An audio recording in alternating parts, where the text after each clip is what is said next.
if we want to get scary, let's rank our top 5 scariest NFL players of all time. Now, this is a very hard list to make because this is going over decades of football, decades of some of the scariest men to ever walk God's green earth.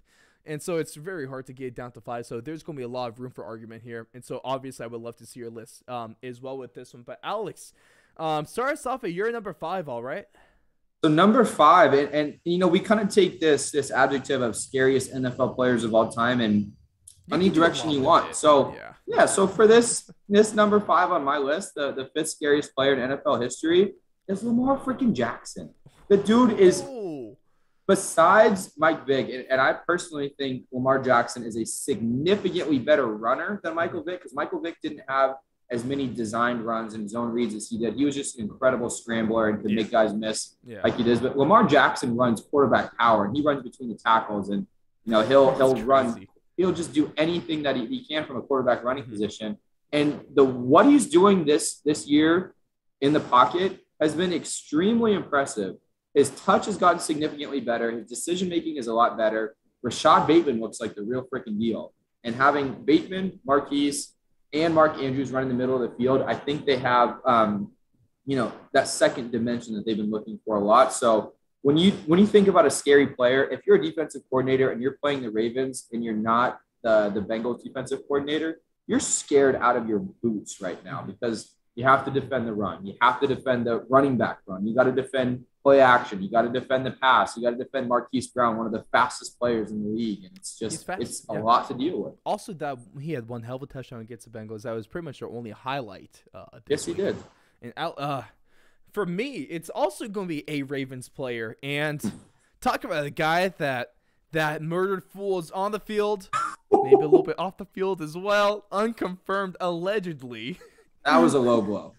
Oh, just wait. Ray didn't need that. Just wait. I got a few more of these, Alex. Ray frickin' Lewis has to be one of the scariest players of all time because he would take people's heads off.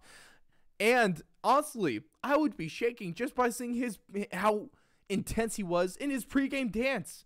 Come on, you think with dance moves like that doesn't really...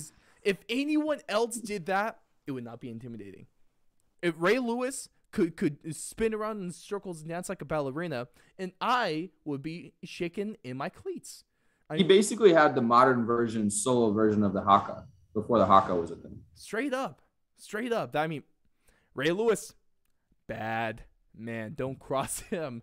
For me, number 4, if we get into that, you mentioned with Lamar Jackson, I'm going to say Michael Vick, because Michael Vick was a terrifying force to be on the field because his scrambling ability is pretty much unmatched. Like you mentioned, there's a difference. Lamar Jackson could be the better runner. Mike Vick is going to be the better scrambler. Michael Vick is also, it probably gets overlooked, partially just because of how good of a runner he was, but he had that arm. That guy, he had a cannon. He could launch the ball. I mean, when he had that second iteration, I mean, he was launching the ball instead of Deshaun Jackson and Jeremy Maclin on massive go routes. Crazy stuff there. And I mean, if we're talking about a guy that can stop anything, if you want, maybe have him Halloween, fight a Halloween monster. Watch out, werewolves, because Mike Vick is coming for you with that silver bullet, and he doesn't even necessarily need one. And he just. That's the low-hanging fruit there. We had to get that one. Oh, it's necessary. And number 4 on my list is I think this guy's kind of an easy choice because he's even got the name that just eludes you should be scared of me. And that's, of course, Mean Joe Green. And for our younger listeners out there that don't remember Mean Joe Green, I'm sure you at least heard the name. But let me just give you some perspective. So this was a guy that was 6'4", 290 pounds, athletic as all get out. And from almost every single player in that generation, the strongest player in the NFL. And he did not get his nickname from being nice to offensive linemen or running backs or quarterbacks.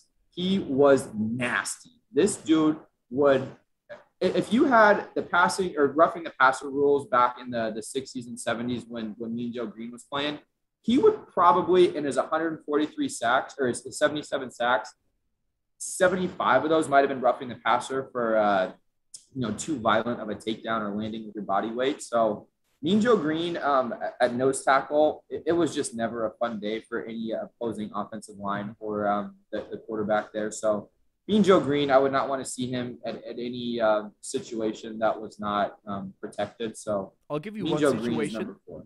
As a kid in the locker room after a game, so you can get a free jersey for a Coke. I think that's a pretty good deal. Yeah, I think that's a great deal. Yeah. Classic family days. Not bad there. But Alex, roll into our number 3 as well. I think we can we see this number 3 for a guy is he's a force, and I'll just give it a little spoiler. He's my number 1 actually. If we're just going around, we have similar stuff here. But I'm just going to break Alex. It's Lawrence freaking Taylor because this guy. Since he's your number 1, you take this one. Okay, since he's my number 1, I'll take this guy. A guy that allegedly. Did a little that little white stuff before a game, the performance enhancer that isn't necessarily performance enhancing. A guy that confirmed would do a shot of Hennessy before running out onto the field. A guy that has no fear. If you got a guy like, hey man, yeah, he does does a shot before he comes onto the field to get ready. I'm like, oh, I already don't want to block him. And you have him turning all pro tackles into nothing but little bags, like little foam blocking pads that you kind of just push over at practice. A guy that would, there's not a good enough word for what he did to opposing quarterbacks. There's not a good word. It's terrorized. More. Just obliterated, demolished, executed on an occasion. Messed them up. He just freaking messed them up, man. That's Lawrence freaking Taylor right there. And I think especially scary for any player that likes their tibia and their fibula. So that is also one of the situations where Lawrence Taylor would not be the guy you'd want to line up next to. Essentially, if you want to be healthy, don't steer clear of Lawrence Taylor. LT is not going to be good for you. No. For me, and yeah.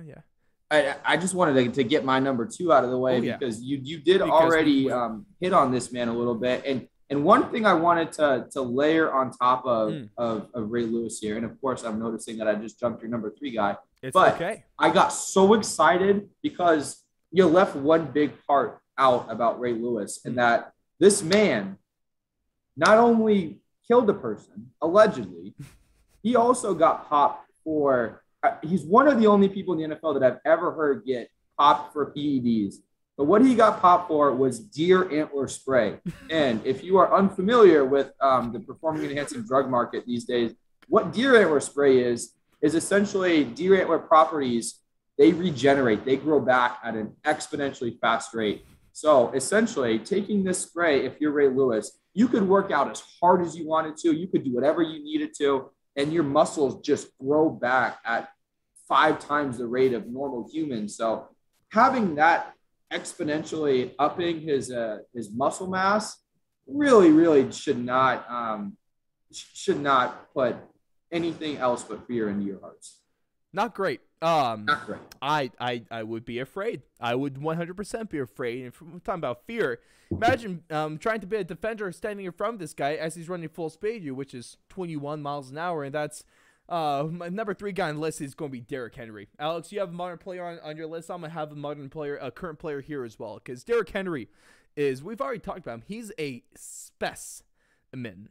He is ridiculous. He's huge. He's strong. It doesn't look like you can hurt him because he just never gets hurt, apparently. Knock on wood. He runs fast as hell. He runs through people. He takes people. He can pump people's heads and shove them so far into the dirt, they're eating grass for the next season. He's scary. He's scary. And he still has the best nickname in the entire NFL. Tractorcito. Oh, I love it. And number 2, before we get to your number 1, Alex, is going to be my favorite player of all time. But it's also a guy, if you want to talk about specimen, let's talk about specimen, and that is offensive lineman Larry Allen, the greatest offensive lineman of all time, a guy that stood 6'3", 325 pounds, and would chase down linebackers. This is a guy that can move like running like a 40 in 5 seconds. A guy that can bench 705 pounds. A guy that can squat 905 pounds. Ridiculous. I don't know. I don't know how he was able to move like he did. And he could move. He could move. He was athletic. Outrun linebackers. He was a freak. Imagine he was the guy pulling and lead blocking for pitches and outside runs. He would outrun the running backs occasionally, man. Ridiculous. How is that humanly possible? There's no one. I would say the closest thing right now that we have to Larry Allen is a guy like, I mean, not even like a Trent Brown, there's just really no one like him. It's crazy. I've never seen a human like him. Maybe besides, like, the only way you can get close to finding humans like him is by going to literal world's strongest man competitions and looking world's strongest man winners. Literally the strongest men in the world. Some of the most freaked, gifted athletes in the world. That's what you compare Larry Allen to. Guys that, in competitions, I love strongmen, by the way. In competitions, they pull trains. They pull, 757s. They pull big-ass military cargo planes. That's who you compare Larry Allen to. But he could run. He was a gazelle out there, too. And here's the thing, is you have freaks of nature like Larry Allen, and you just start to question how you look at him and you being the same species of human. And it's like, I don't think we are. What went wrong with development and with evolution that I got created and you got Larry Allen walking here? Where do we branch off at one point? It's tough, man. It's tough. And that brings me to a player that's near and dear to my heart, a player that I don't know how you left off your list in any capacity, but we'll digress on that one. It's a player that when he was met with a situation, his finger got mangled and got really, really badly tore up. And so he's got two options here. He's got surgery to fix the issue, and it's going to be a little bit of a recovery there. Or let's just chop that sucker off and we'll just play with 9 fingers. And of course, Ronnie Lock decides it'll be a great idea. Let's just chop that finger off. I can play with 4. I'm a DB. It's not like I can catch the ball anyways. And this is also a player that single-handedly changed the rules of the NFL so that you could not hit a player after 5 yards. And of course, I'm talking about Ronnie Lock.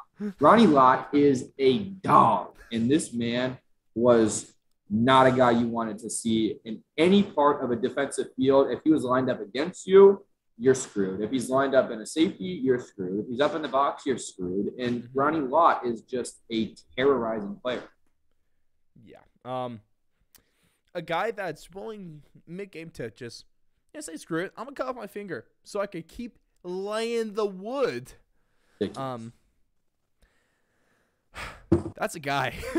That's a great 10 players right there, or five lists there. Yeah. A couple overlaps, but oh man, I mean, what that those people, any one of them, if I saw them, I'd probably be more. I'd rather see Jason in the street. I'd rather see maybe Freddy Krueger in my dreams than I would see any one of these men. I agree. Yeah, you got a chance. You got a chance against these guys. But, of course, we'd love to hear your list there. This will be out on socials as well, so it's going to be a lot of fun. Always fun to kind of get a little bit of a theme segment. Oh, that's always great this time of year. There's a lot of stuff we can do. And so, obviously, let us know all about that.